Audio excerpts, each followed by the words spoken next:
बायको संग जमत नाही, घरात जमत नाही, म्हणून बरीच मंडळी म्हातारे आई वडिलांना रे आयुष्यभर सांभाळलं, तुम्हाला लहानाचं मोठं केलं, शिक्षण केलं, तुमचं सर्वस्व तुम्हाला अर्पण केलंय, त्यांची प्रॉपर्टी तुम्हाला दिली, सगळं काही तुम्हाला दिलं, आणि त्यांना स्वतःच्या फोर व्हीलर मध्ये घेऊन सगळी दानत असताना, पैसा असताना वृद्धाश्रमात सोडायला जातात काही मंडळी, आणि वृद्धाश्रमात त्यांना सोडल्यानंतर ती आई काय म्हणते माहिती का? दमानी जा बाबा. आई, तुला वृद्धाश्रमात सोडायला चालवलंय, वृद्धाश्रमात सोडून येताना सुद्धा त्या लेकराला ती आई म्हणते दमानी जा बाबा, तुझी काळजीच वाटते मला. ज्या आईची काळजी त्यानं कणभर बी तो आईची काळजी करत नाही, तो वृद्धाश्रमात नेऊन सोडतोय, आणि ती आई वृद्धाश्रमातून ते पोर बाहेर जाताना गेटच्या जवळ येते आणि त्याच्याकडे हात करून बोलते, सावकाश गाडी चालव, मला तुझी काळजी वाटते. आणि जिथपर्यंत गाडी जाते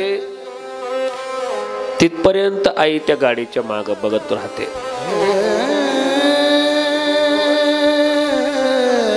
तुमचं लेकरांचं चांगलं चालावं एवढीच अपेक्षा असते आईची, बस.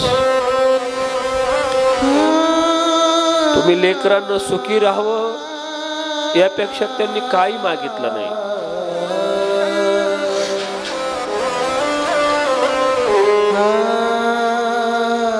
तुमच्या संसाराची झालेली प्रगती त्याच्यातच त्यांचा आनंद आहे. भले त्यांच्या घरात तुमच्यासाठी एखादी खोली नसू द्यात, सगळे जेवल्यानंतर जेवतील, भूक असली तरी सांगतील मला भूक नाही. सगळे जेवल्यानंतर घरातली आई जेवते दादा हो, सगळे जेवल्यावर घरातली आई जेवत असते, लक्षात ठेवा. उरलं तर खात असते, नाहीतर उपाशी पोटी गुडघ्यात मुंडकं खुपसून तशीच झोपी जात असते, त्याचं नाव आई आहे.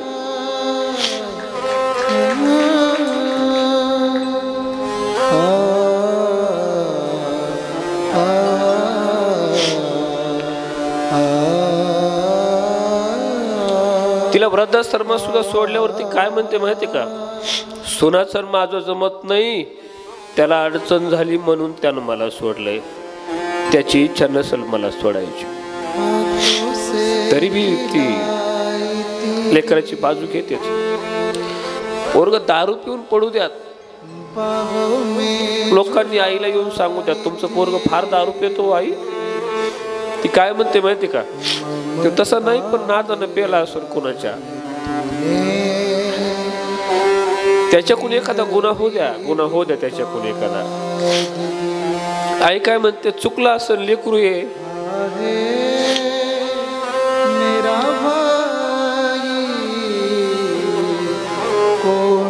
आई इतकं निर्मळ माया करणाऱ्या जगात तुम्हाला कोणीच भेटणार नाही. मग तुमची आई आहे ना, आई तोपर्यंत तिला सांभाळा. कथा सफल बापाच्या स्वप्नासाठी झटणारी पोर हवीत, बापाच्या स्वप्नासाठी.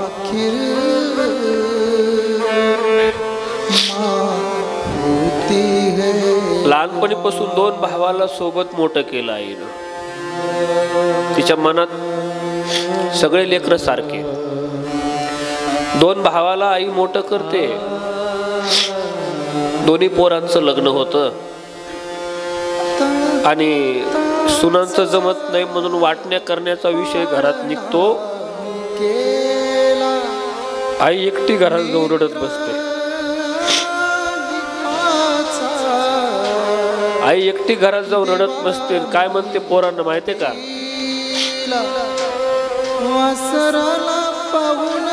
आई म्हणते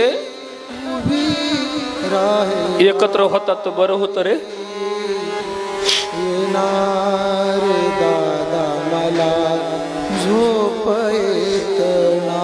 ज्या आईनं ज्या बापानं काडी काडी करून संसार उभा केला, त्या संसाराच्या वाटण्या त्यांच्या देखत होताना काय वाटत असेल त्यांच्या आत्म्याला. तुमची लग्न लावून दिली, लहानाचं मोठं केलं, तुमच्या शिक्षणासाठी पैसे मजुरी करून दिले रे आईने. आज ते लेकरं थोडं पंखामध्ये बळ आलं, स्वतःचा विचार करायला लागले.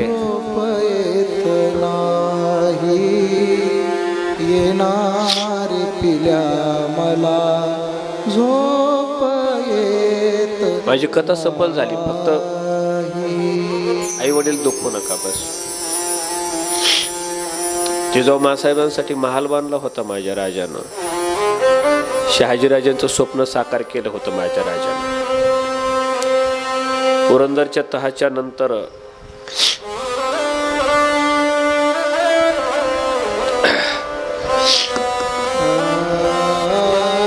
आई एकदा शहाजीराजाला कैद केलं होतं आणि त्यावेळी गडकोट परत दिले होते शिवबाराजानं आणि शहाजीराजाला सोडून घेतलं.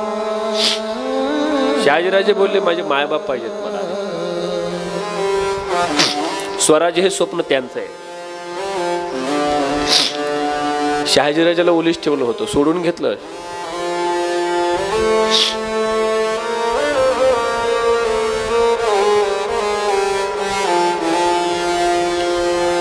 शिवचरित्र, शंभूचरित्र, जिजाऊंचं चरित्र जगायला शिकवतं. हे शिकवतं आपलं दुःख काहीच नाही. जिजाऊंच्या जीवनात अनेक दुःख होते. एका दुःखानं खचून जातोय आम्ही, एका दुःखानं. दुसऱ्याचं काहीतरी चांगलं बघितलं की आपल्याला चांगलं हवं वाटतं. दुसऱ्याकडे फोर व्हीलर असली की आपल्याला वाटतं आपल्या घरात फोर व्हीलर असली पाहिजे.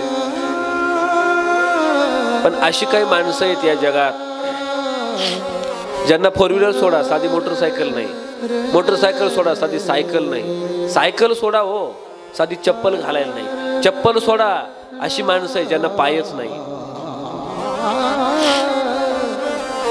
आणि त्यांची मागणी असते भगवंताकडे, मला दे पाय असते तर बरं झालं असतं, मला फक्त देवानं पाय द्यायला पाहिजे होते बस.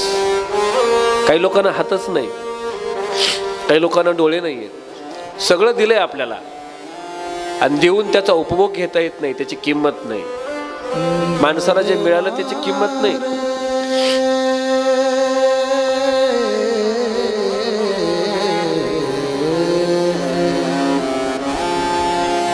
एकदा दिलेर खानाकडे संभाजीराजे गेले होते.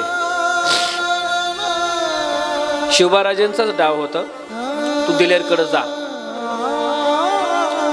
आणि स्वराज्याशी गद्दारी करून आलोय असं मन. दिलेर खानाकडे गेले, स्वराज्याशी गद्दारी करून आलोय असं सांगितलं. खरं पाहिलं तर स्वराज्याशी गद्दारी केलेली नव्हती, पण मुद्दाम सांगितलं तसं. आणि काही काळानंतर दिलेर खानाच्या तावडीतून शिवबाराजे शंभूबाळ परत आले. इथल्या मंत्र्यांना सांगितलं शिवाजी महाराजांना, तुमच्या मुलाला इथं ठेवू नका, त्याला पण शिक्षा द्या. राजे आहेत ना तुम्ही, तुमच्या मुलाला पण शिक्षा द्या. शिवबाराजाला माहित होतं याला शिक्षा देण्यासारखं काहीच नाही शंभू बाळाचं. माझा शंभू राजा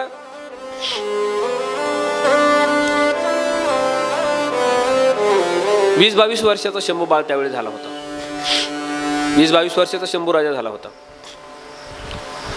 दिलेर खानाकडे गेला, परत आला. पाठवला होता शिवाजी महाराजांनीच, पण लोकांनी सांगितलं तुमच्या स्वराज्याशी गद्दारी करून गेलाय तो तुमचा मुलगा, त्याला पण शिक्षा द्या. शिवबाराजाला माहित होतं नाही हे मी केलेलं आहे, गनिमी कावा आहे हा माझा. पण लोक म्हणायचे नाही नाही गनिमी कावा नाही, तुमचं पुत्र प्रेम आहे. शिवबाराजे कसं समजून सांगणार त्यांना. शेवटी शिवबाराजांनी शंभू बाळाला पन्हाळ्यावरच राहा म्हणून सांगितलं. शंभू बाळाला पन्हाळ्यावरच राहा, रायगडावर तुम्ही येऊ नका असं सांगितलं. शंभू बाळाला वाईट वाटलं. शंभू राजाला 20-22 वर्षाचं पोरग, लहानपणीच आई गेलेली 2 वर्षाचं असताना, आणि आज या तरुण अवस्थेमध्ये बापाजवळ राहता येत नाही.